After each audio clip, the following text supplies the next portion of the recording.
আল্লাহ ভীরু নেতৃত্ব কায়েম করে মানুষের অধিকার প্রতিষ্ঠা করতে চায়, কোরআনকে পূর্ণাঙ্গ আমল করতে চায়। আজকে বাংলাদেশে আংশিক ইসলাম প্রতিষ্ঠিত, রাষ্ট্রে ইসলাম প্রতিষ্ঠিত না হলে পুরা কোরআনের উপর আমল করা যায় না। পুরা কোরআনের উপর আমল করতে রাজি আছি আমরা। আল্লাহ আমাদের তৌফিক দান করুন। মাওলানা হক সাহেব যখন ডাক দিবেন, আলেম ওলামারা যখন ডাক দিবেন, নিজের জীবনকে দেওয়ার জন্য প্রস্তুত থাকতে হবে। আল্লাহ আমাদেরকে তৌফিক দান করুন।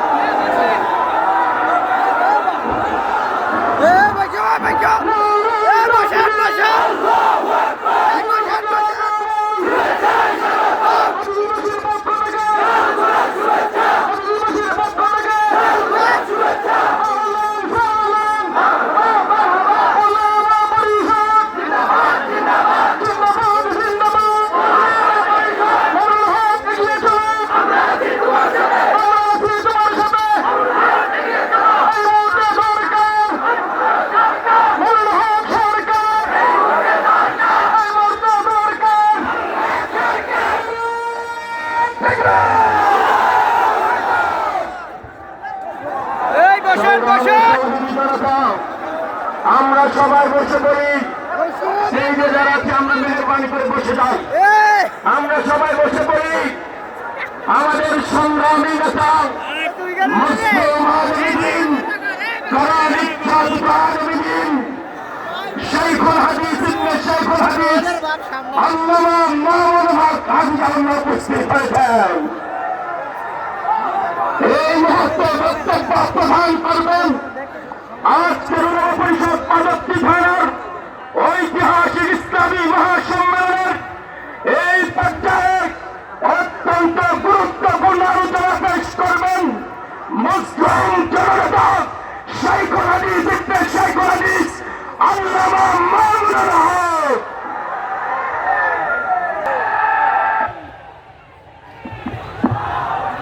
আসসালামু আলাইকুম ওয়া রাহমাতুল্লাহ।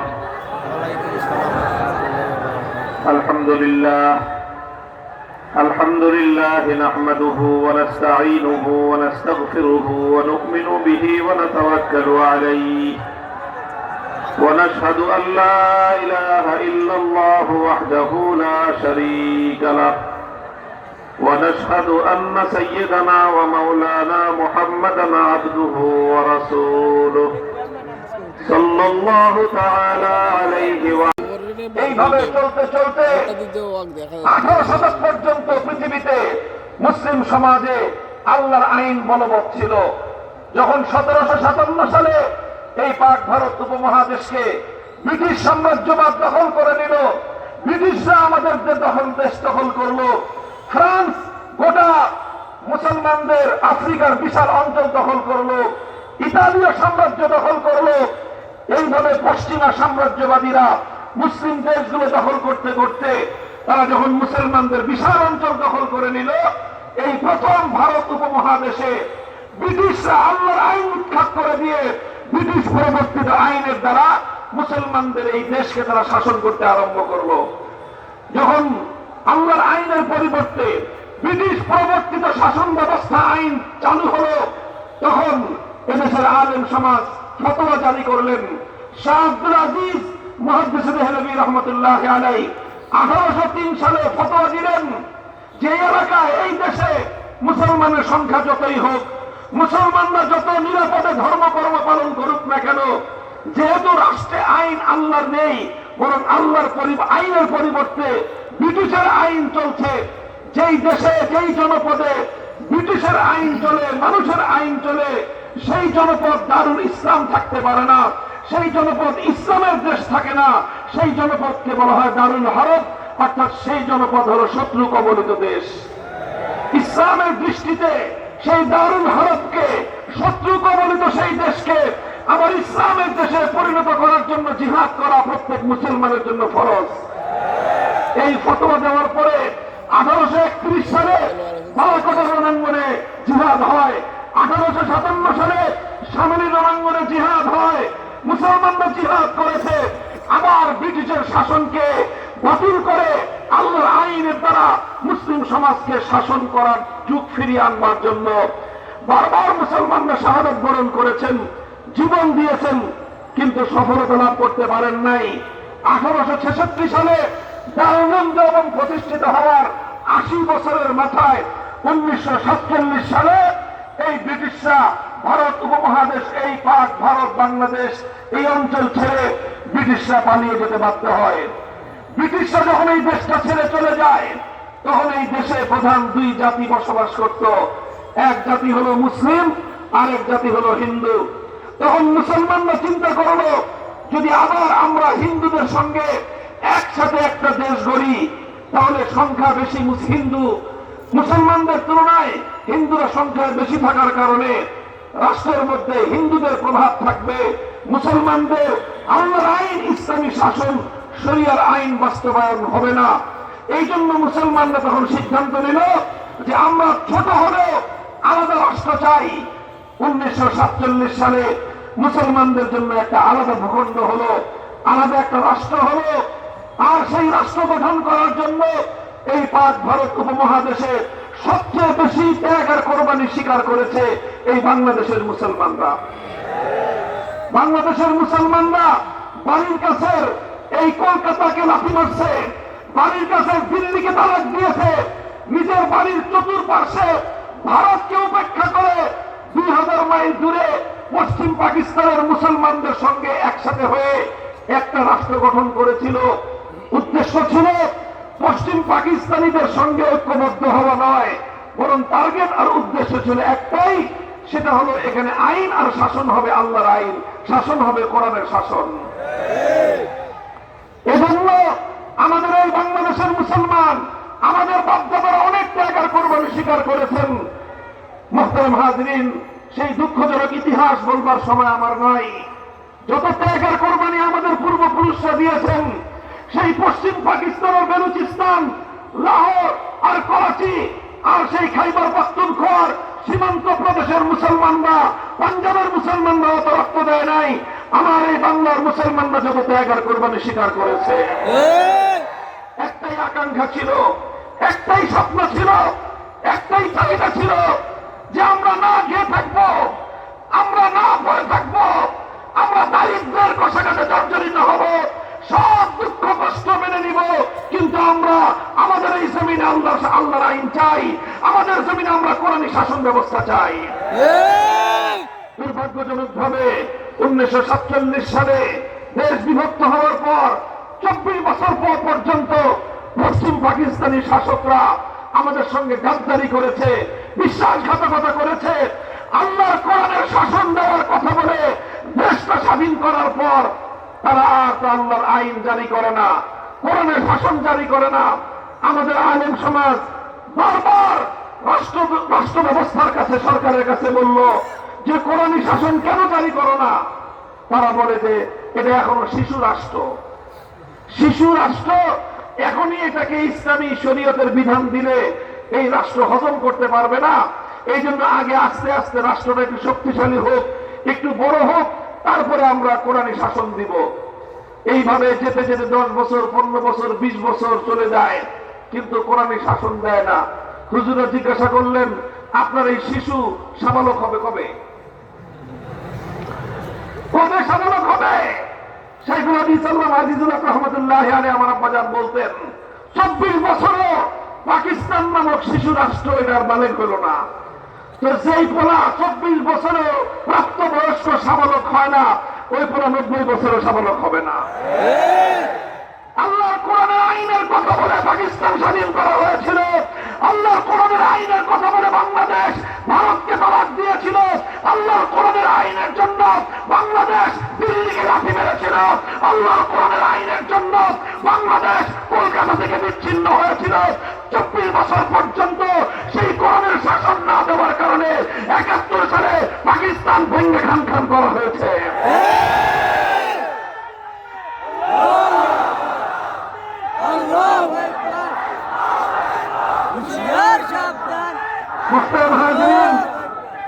বুঝেন 1970 সালে একটা জাতীয় নির্বাচন হলো পাকিস্তানে। সেই জাতীয় নির্বাচনে গোটা বাংলাদেশের পক্ষ থেকে একজন নেতা তার দল নিয়ে তিনি নির্বাচন করলেন। তিনি ঘোষণা দিলেন যে যদি আমরা বিজয়ী হতে পারি তাহলে আমরা কোরআন সুন্নাহর বিরুদ্ধে কোনো আইন করব না, কোরআন সুন্নাহ বিরোধী কোনো আইন করব না। সেই নেতার নাম হলো শেখ মুজিবুর রহমান সাহেব। তার দলের নাম হলো আওয়ামী লীগ, আর তাদের দলীয় প্রতীক হলো নৌকা। 70 সালের জাতীয় নির্বাচনে আওয়ামী লীগের দলীয় ম্যানিফেস্টো নির্বাচনী ইশতেহারের মধ্যে এই কথা স্পষ্ট ঘোষণা ছিল যে নির্বাচনে বিজয়ী হতে পারলে কোরআন সুন্নাহ বিরোধী কোনো আইন করবেন না।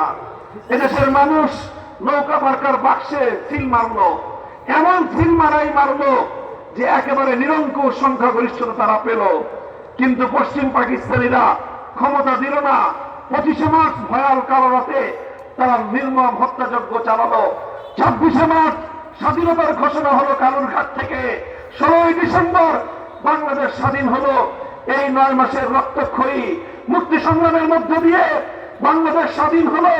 আর এই 9 মাস শেখ মুজিবুর রহমান সাহেব পশ্চিম পাকিস্তানে বন্দিত্বের সাথে তিনি আপ্যায়িত হলেন। 71-এর 16ই ডিসেম্বর বাংলাদেশ স্বাধীন হওয়ার পরে তিনি পাকিস্তান থেকে বাংলাদেশে সোজা না এসে সোজা লন্ডনে গেলেন। আর ভারতের প্রধানমন্ত্রী শ্রীমতী ইন্দিরা গান্ধীর সঙ্গে ওনার সাক্ষাৎ হলো। শ্রীমতী ইন্দিরা গান্ধী ভারতের প্রধানমন্ত্রী শেখ মুজিবুর রহমান সাহেবের পকেটের মধ্যে একটা চিরকুট ধরায় দিলেন, ছোট্ট একটা চিরকুট। সেই চিরকুটের মধ্যে তিনি ভারত রাষ্ট্রের যে সংবিধান, সেই সংবিধানের মূল নীতিগুলোকে বাংলাদেশের রাষ্ট্রের সংবিধানের মূলনীতি হিসেবে সাব্যস্ত করার জন্য শেখ মুজিবুর রহমানকে অর্ডার করলেন।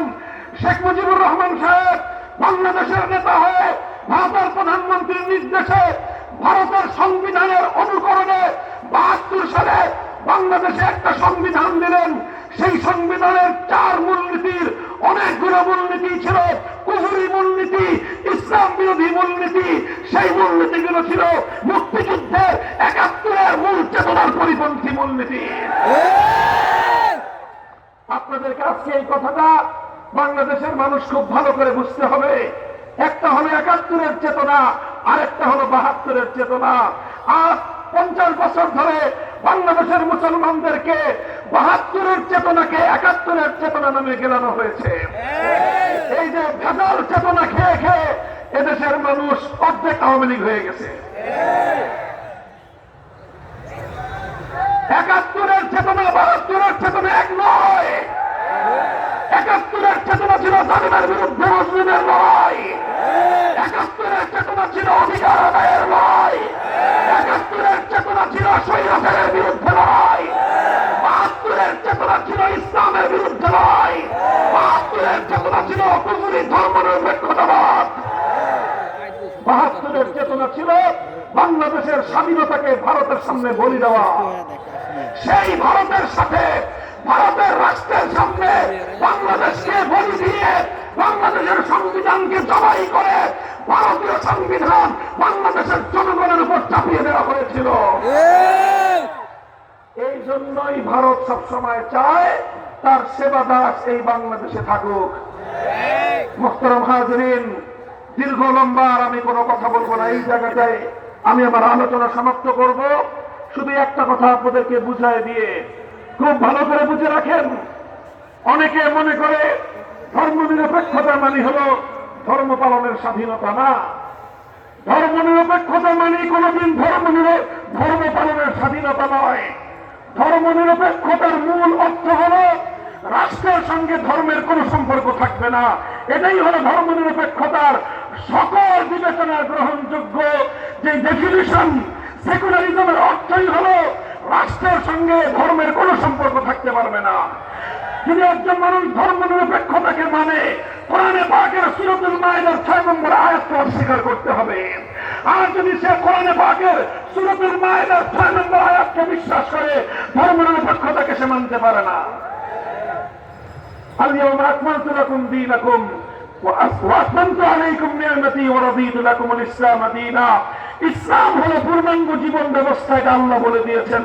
সুতরাং ইসলাম অনুযায়ী মানুষের ব্যক্তি জীবন চলবে, ইসলাম অনুযায়ী মানুষের সমাজ জীবন চলবে, ইসলাম অনুযায়ী মানুষের পরিবার জীবন চলবে, ইসলাম অনুযায়ী মানুষের অর্থনৈতিক জীবন চলবে, ইসলাম অনুযায়ী মানুষের রাষ্ট্র এবং রাজনীতি চলবে। যদি কেউ বলে যে ইসলামের মধ্যে রাষ্ট্র এবং রাজনীতি নাই, তাহলে সে ইসলামকে অস্বীকার করলো, ইসলামের একটা অংশকে অস্বীকার করলো। যে ইসলামের অংশকে অস্বীকার করে সে কোনোদিন ইমানদার হতে পারে না। মুহতারাম হাজিরিন, আমরা আলেমরা এতদিন ধরে চিৎকার করে আসতেছি যে ধর্ম নিরপেক্ষ মতবাদের মাধ্যমে ভারত বাংলাদেশের উপর আগ্রাসন চালায়। আর এখন স্পষ্ট হয়ে গিয়েছে, এই ধর্ম নিরপেক্ষ নামক কুহুরি মতবাদের মাধ্যমে ভারতীয় আদর্শই বাংলাদেশে 50 বছর পর্যন্ত চলেছে। 75 সালের পর বাংলাদেশের একজন রাষ্ট্রনায়ক তিনি এই ধর্ম নিরপেক্ষতাকে উৎখাত করে তার পরিবর্তে আল্লাহর উপর অবিচল আস্থা এবং বিশ্বাস তিনি সংযুক্ত করেছিলেন। কিন্তু 8 সালে আবার এই ফ্যাসিবাদী সরকার ক্ষমতায় এসে আল্লাহর উপর অবিচল আস্থা এবং বিশ্বাসকে দূর করে দিয়ে এই দেশটাকে আবার ভারত মাতার চরণে বলে দেওয়ার ব্যবস্থা করেছিলেন। তিনি বাংলাদেশের মানুষের স্বার্থ দেখেন নাই, তিনি ভারতের স্বার্থ দেখে এই বাংলাদেশকে ভারতের জন্য কোরবানি করতে বলি দেওয়ার জন্য যা কিছু করার তাই করেছিলেন। আর যখন দেশের মানুষ তাকে উৎখাত করলো, পৃথিবীর কোন রাষ্ট্র তাকে জায়গা দেয় নাই, ভারত তাকে তার কোলে টেনে তুলে দিয়েছে। এখন আবার ভারত তার স্বার্থ রক্ষা করার জন্য, একজন ব্যক্তির স্বার্থ রক্ষা করার জন্য 20 কোটি বাংলাদেশের মানুষের বিরুদ্ধে যুদ্ধ ঘোষণা করেছে। মুহতারাম হাজিরিন, এখন আমাদের গোটা জাতিকে ঐক্যবদ্ধ হতে হবে। মনে রাখতে হবে আমরা শাহজালালের উত্তরসূরি। মনে রাখতে হবে শাহজালালের চেতনা ছিল এই জমিন থেকে গৌরব রবীন্দ্রকে উৎখাত করা। শাহজালালের উত্তরসূরি আবার তৈরি হোক, আবার পৃথিবীর পাশের কেল্লা তৈরি করো, আন্দোলন করো, আবার টেকনাফ থেকে দুনিয়ায় তোমরা হাতে হাত রাখো। ভারত যদি বাংলাদেশের অভ্যন্তরে কোন হস্তক্ষেপ করতে চায়, 20 কোটি মানুষ একসঙ্গে রুখে দাঁড়াবো।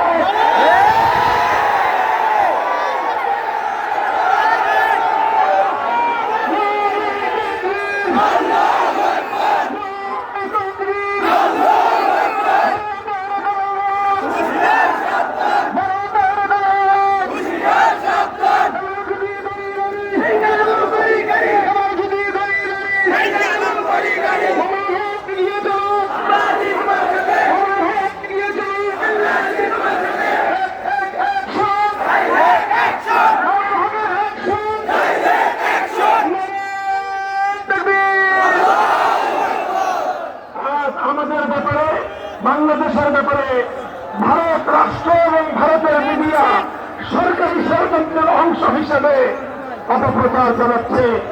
বাংলাদেশে নাকি হিন্দুদের উপর নির্যাতন হচ্ছে। আমরা বলতে চাই, বিগত 3 মাস ধরে হিন্দু ধর্মাবলম্বী ভাইয়েরা যেই নিরাপত্তা ভোগ করতেছে, আওয়ামী লীগের 15 বছরের নিরাপত্তা তারা পায় নাই। নানা ধরনের রাজনৈতিক কারণে তাদের বিভিন্ন স্থাপনা, বাড়িঘর, সহায় সম্পত্তি জবরদখল করা হতো। আর এখন সকলে মিলে আমরা আরো বেশি নিরাপত্তা দিব। আমরা যার যার ধর্ম পালনে পরিপূর্ণ স্বাধীনতায় বিশ্বাসী। আল্লাহ কোরআন প্রদত্ত সব ধর্মাবলম্বীদের ধর্মীয় অধিকার রক্ষা করার জন্য আমরা যে কোনো ত্যাগ আর কোরবানি স্বীকার করতে প্রস্তুত। মনে রাখবেন, হিন্দু ধর্মাবলম্বীরা তারা মুসলমানদের আশ্রয়ে, মুসলমানদের মাধ্যমে নিরাপত্তা অটুট পেয়েছেন, আজও পাচ্ছেন, ভবিষ্যতেও পাবেন ইনশাআল্লাহ। কিন্তু যদি ইসকন নামক যে সন্ত্রাসী জঙ্গিবাদী সংগঠন হিন্দুত্ববাদকে বাংলাদেশের মুসলমানদের উপর চাপিয়ে দেওয়ার চেষ্টা করে, ইসকনের জায়গা বাংলাদেশে হবে না।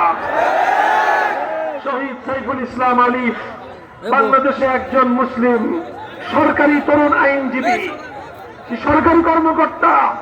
আদালত দপ্তরে যেভাবে তাকে নির্মমভাবে কুপিয়ে জবাই করে দিনে দুপুরে হত্যা করা হয়েছে। বাংলাদেশের 50 বছরের ইতিহাসে কোন হিন্দুকে এভাবে মুসলিম নামধারীরাও এভাবে হত্যা করে নাই। তারা চেয়েছিল মুসলমানরা যেন ক্ষিপ্ত হয়ে হিন্দুদের উপর হামলা চালায়। তারা চেয়েছিল মুসলমানরা যেন উত্তেজিত হয়ে হিন্দুদের মন্দিরে হামলা চালায়। আলহামদুলিল্লাহ, আলেম সমাজ, বাংলাদেশের মুসলমানরা সচেতন ছিলেন। তারা বুঝতে পেরেছেন যে এটা হলো আমাদের জন্য একটা উস্কানি। আমরা এই পাতা ফাঁদে পা দিলে সারা দুনিয়াকে নিয়ে বাংলাদেশের উপর তারা ঝাঁপিয়ে পড়ত। আমরা পরিষ্কার ভাষায় বলতে চাই, আমরা সব ধর্মাবলম্বীদের ধর্মীয় স্বাধীনতায় বিশ্বাসী। হিন্দু ধর্মাবলম্বীরা তাদের ধর্ম পালন করবে, বৌদ্ধরা তাদের ধর্ম পালন করবে, খ্রিস্টানরা তাদের ধর্ম পালন করবে এবং মুসলমানরা তাদের ধর্ম পালন করবে। মুসলমানদের ব্যক্তি জীবনে, পরিবার জীবনে, রাষ্ট্র এবং রাজনীতিতে ধর্ম পালন করার প্রতি যে সকল বাধা প্রতিবন্ধকতা বাংলাদেশের সংবিধানে বর্তমান বিদ্যমান রয়েছে, এই সব প্রতিবন্ধকতা বাংলাদেশের সংবিধান থেকে উৎখাত করতে হবে। একটা ধারা বাংলাদেশের সংবিধানে সংযুক্ত করা প্রস্তাব করতেছি, সকলে শুনে রাখেন। প্রস্তাবনাটা হলো এই, ভাষাটা করার এরকম একটা সংস্কার প্রস্তাবনা নিয়ে এদেশের আলেম সমাজ যদি আগে বাড়ে, আপনার আলেমদের সাথে থাকবেন তো ইনশাল্লাহ। আমরা এই বিষয় নিয়ে আর লম্বা কথা বলবো না। এখন আমাদের সকলের একটাই কথা, এই দেশ 47 সালে দিল্লি থেকে স্বাধীন হয়েছিল ইসলামী শাসন কায়েমের জন্য। 1970 সালে অঙ্গীকার করা হয়েছিল কোরআন সুন্নাহ বিরোধী কোন আইন করা হবে না। 1975 সালের পরে এখানে সংবিধানে যুক্ত করা হয়েছিল আল্লাহর উপর অবিচল আস্থা এবং বিশ্বাস হবে সংবিধানের মূলনীতি। কাজে এই সকল বুনিয়াদগুলোর উপর আগামীর বাংলাদেশ আমরা দেখতে চাই। এদেশে আমি বুক ফুরিয়ে ইসলামী রাজনীতি করতে চাই। এদেশে আমি আল্লাহর কোরআনের শাসন কায়েম করবার জন্য, আমি রাষ্ট্র এবং রাজনীতিতে ইসলামী অনুশাসন কায়েম করার জন্য যে চেষ্টা করতে চাই, সেই চেষ্টা করার অধিকার চাই। যদি আমাদেরকে সে অধিকার সাংবিধানিক ভাবে ফিরিয়ে না দেওয়া হয়, যা করতে হয় আমরা তাই করব।